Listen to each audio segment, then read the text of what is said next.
So let's get on a little more positive note. John Jones, Ciryl gone. Oh, the yeah. Jones is back. I'm yes, happy. Sir. I'm happy, but I'm also upset Why? John Jones is back though. because the fight should have been against Francis Ngannou, man. I knew Francis. Remember, weren't you telling me isn't Francis gonna happen? I'm like, bro, that is not looking like it's gonna end up happening. But so Francis Ngannou, former heavyweight champion, just got stripped of his belt.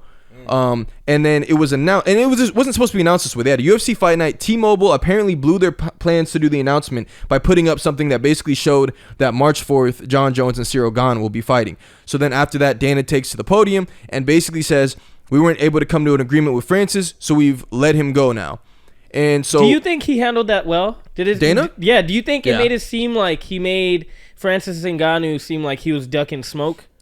I do. I mean, A little bit, right? He kind of attacked his character. I think he did a great job, and I think I would have gone about it the same way as far as, yeah, he didn't want to fight John. John was ready to fight, and I love him making that known because we haven't known what's been going on with John Jones. Like, people don't know. He's been doing 8 balls. And because he was saying, like, he wanted to be compensated properly, and then so people thought, okay, so John is holding it up now, right? Then they were trying to get John Jones and Stipe. Turns out, John has been saying, no, I'll fight anyone. I don't care. It doesn't have to be a title fight. Any heavyweight, I'll fight him. Bring him up. Like, so it was very cool to hear that about John. And then the way he phrased it for Francis was basically, I mean, he would have been the highest paid heavyweight of all time, higher than Brock Lesnar. Brock Lesnar, Tori, exactly. Motherfucker, he would have been paid, right? Gotta stop cursing. He would have been paid though. And the thing, and he was saying, oh, I think he'd rather just, take on lesser opponents and make a lot of money, and that's more what he's after, alluding to, Francis wants to go box, wants to do other things. That's the thing. I feel like Francis, it seemed, the way that Dana put it, it did seem like he was kind of ducking the smoke, but then now you start thinking about it, it's like Francis has fought these legends. He's fought Cain Velasquez, Stipe, twice. Yeah, bro, these guys are freaking ruthless. And also, I kind of understand. Jones smoke. I know, but John Jones, that's the thing that kind of makes me upset about Francis, is like, you're making one of the greatest fights that could ever happen. Right. Not happen. But it happens so much in fighting, though. It happens so often where, like, you have these two guys that are so perfect to just go against each other. Like, it'll be the biggest fight, and it's just another one down the line that they were just never able to make happen. They just have, like, Fedor is another common one people talk about. Him and, bro, like, it just... Wait, who was Fedor fighting for that one? Fedor... Do you remember? I forgot, but it was a light heavyweight or heavyweight? I forgot, but it was just there's so many big fights that could have happened but just never got made. This is another one of those. But there's another angle to just it being that Francis wants to take on lesser competition and get paid for more money, because that's definitely a factor. But Francis's point was, he was saying what his issue was in the contract, because I've heard other people say, well, you're not giving him the bag. Bro, the bag was not the issue. His thing was, we're treated as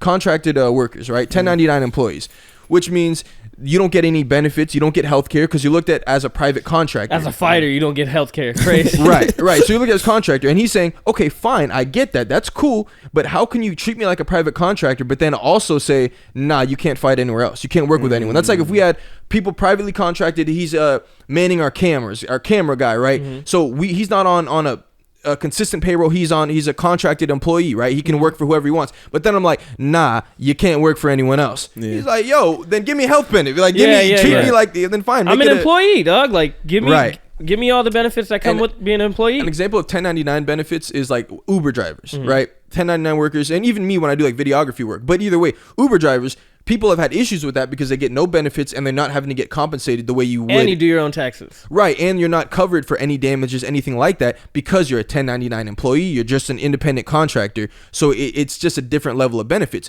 His point is, how are you going to treat me like an independent contractor when it comes to things that would benefit me, but then you won't let me go and compete at other organizations like that? Am I an independent contractor or not? And one of the reasons he wants to go compete in other organizations is he could make a fight with Gypsy King. Right. In boxing and make like $40 million. Right. UFC is not paying a single fighter $40 million. It's not like a boxing bag. Like UFC, you're probably looking at like, I don't know, maybe like tens of millions of dollars, right? I wouldn't say... It depends. I've never heard about a fight. Like, when you watch boxing, Floyd Money Mayweather, Conor, you see all these big bag fights. Those are heavily like they have so much money tossed around in those types of fights. I would think, if you are really going for the bag, I think the point that you made about being the independent contractor, it's a smarter move for his career, But shit, Dude, For I sure. don't. if I don't I can think make so. $40 million, are you kidding me? So because don't Dana think- just doesn't like the fact that he's trying to loan out his talents to other Well, places. Dana's just never gonna be signed. The only time he ever signed off on a fighter going and doing Conor. other stuff was Connor, and they worked it out, running under basically like his promotion type thing. That thing I think was a different story because it was Floyd Mayweather, Conor McGregor, and there was just so many M's to be made. And he But never wants to have Jake Paul fight any of his fighters. doesn't want that. He don't want Nate Diaz switching over. Like he just doesn't want people, his fighters doing that. Which I could like NBA. You couldn't just go compete elsewhere. But again, you're an independent contractor, so you might as well like it's just such a slippery slope because both sides make a lot of sense. But here's why it doesn't help Francis's career, bro.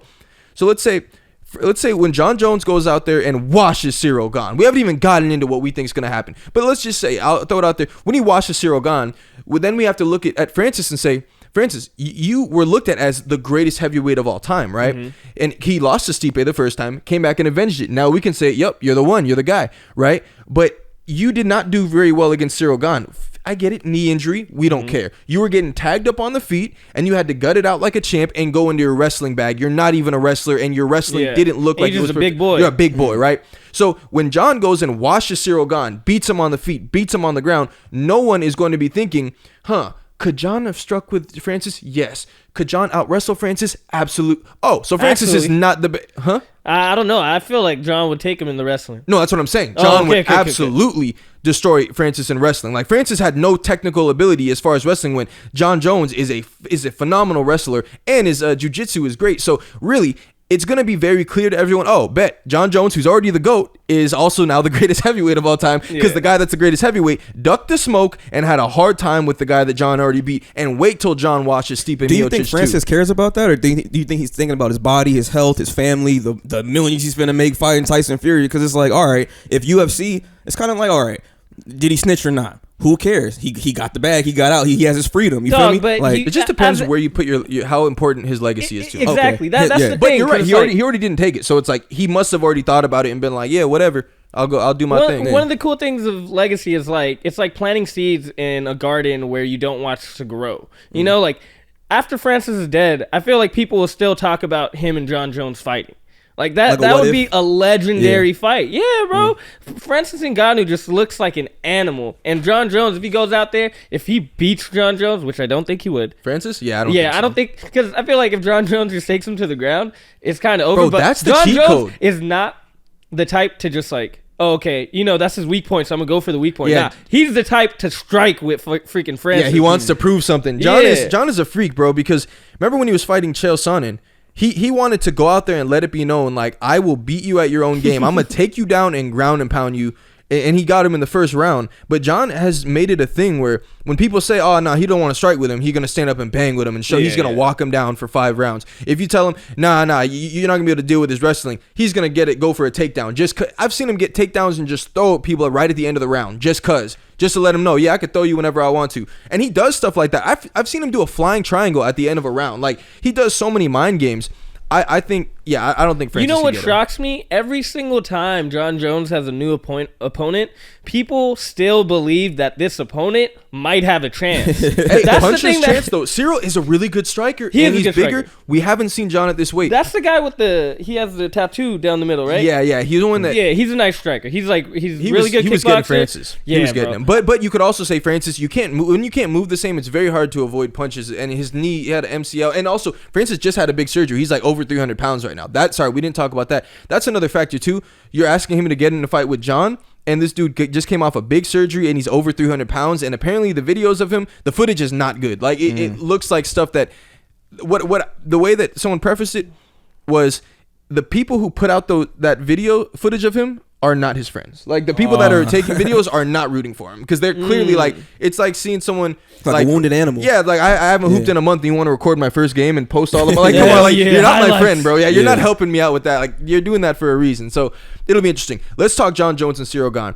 I think John Jones, I'm very excited to see them on the feet. I think John has an easy win though if he takes him to the ground. Yeah. Ciryl Gane, I mean, I get Francis is huge, but Francis was not technical, and Ciryl Gane did not seem to be very technical. And a lot of people pointed out different things that he wasn't doing and that he could have done. Oh, get to this escape, get to this hip, grab that. And so if you're having things like that happen Against John Jones, nah, bro, it's already too late. And that's the thing about You're gonna get heavyweights. elbows to the face. That's the thing about heavyweights in the UFC. They're not really that technical. Most of the time, it's like haymaker after haymaker. It's like big rare, punches. unless it's like you're like Frank Mir and you're trying to take him down to the ground, Right. And doing things on the ground, trying to get into like the clinch and play that type of game. Ciryl Gane, I feel like he has pretty good conditioning. And nice at striking. It's gonna be a great fight to watch. We gotta watch that. I've never seen Ciryl Gane fight, but I know I've seen John Jones, and John Jones is a monster. He's a goat. So I'm gonna put my money where I've seen him. He's my a really manager good at my kickboxer. job, he was like, "Bro, but Ciryl Gane, man, but Ciryl Gane." I was like, "Bro, have you ever seen John Jones lose and it's not a disqualification? No. Like what?" Yeah. Bro, I'm excited to see him stand up, but I hope as a John Jones loyalist that John takes him to the ground and just dominates him down there. Get out of trouble. I do not want to see John get knocked out. Like I would be so shook. That's a hard I'd be hurt, picture, man. I had to take down down the sound panel, man. I got a big old, for y'all watching, I got a big old sound panel. 2x4 of John Jones in the 3-point stance, man. Legendary Hey, guy. will YouTube let us do like a not live reaction, but like a reaction You to can't have the video play. You can't have the. Nah, you can't be showing UFC it. won't let you do it. You just can't be showing it. But I know people do that. They call it Fight Companion. Joe Rogan does it. Brandon Israel Schaub. Adesanya does that shit too. But Izzy, I think he posted after. Does he go live? I think he posted No, after. yeah, he posts the afterwards. reactions. But you can we can have it on the screen and then have the camera recording us. Yeah. We just can't have the camera recording the screen. Right, But a lot of people do that'd be that, fun. and I enjoy that. Sometimes when I'm watching like a UFC fight night, or I'm watching like basically by myself, like a loner. It's enjoyable to watch these guys and see like what their analysis is on like what they're seeing and whatnot. That sounds like some Rogan's good always content. pretty solid. I like hearing Rogan talk about it. Yeah, Like, all the fights. It's always funny watching fights with friends though. You're really unaware of really what's going on. Like you're aware, but as far as points go and what's really going on, like you actually don't have the greatest idea all the time, especially when a fight is close. It's very tough, bro. I was hearing Chael Sonnen talk about that. I'm like, that is so true. Like when you're with friends and watching, you really don't know. But it's especially true with basketball. Basketball, that is so true, bro. You don't know what's going wrong on offense. You don't know what's going wrong on defense. Are these friends that don't watch basketball? Huh? Are you talking about, are these friends that don't watch basketball? Even if you do, it's just so much promotion going on. You're not paying attention to the intricacies of the game. You're just not paying attention as much. No, you're you're watching, you're enjoying what you're watching. But as far as technicals, like when I'm watching by myself, I'm watching what's their offense doing, what are they looking for, what are their setups, where are they getting KD the ball, like what are they trying to set up. When you're watching with friends, you're just looking like, did he get a bucket, miss, okay, back talking, miss, okay, but that type of thing. Sometimes it's very similar with UFC, although UFC, I feel like you do go like round by round and be like, who got that one, bro? You see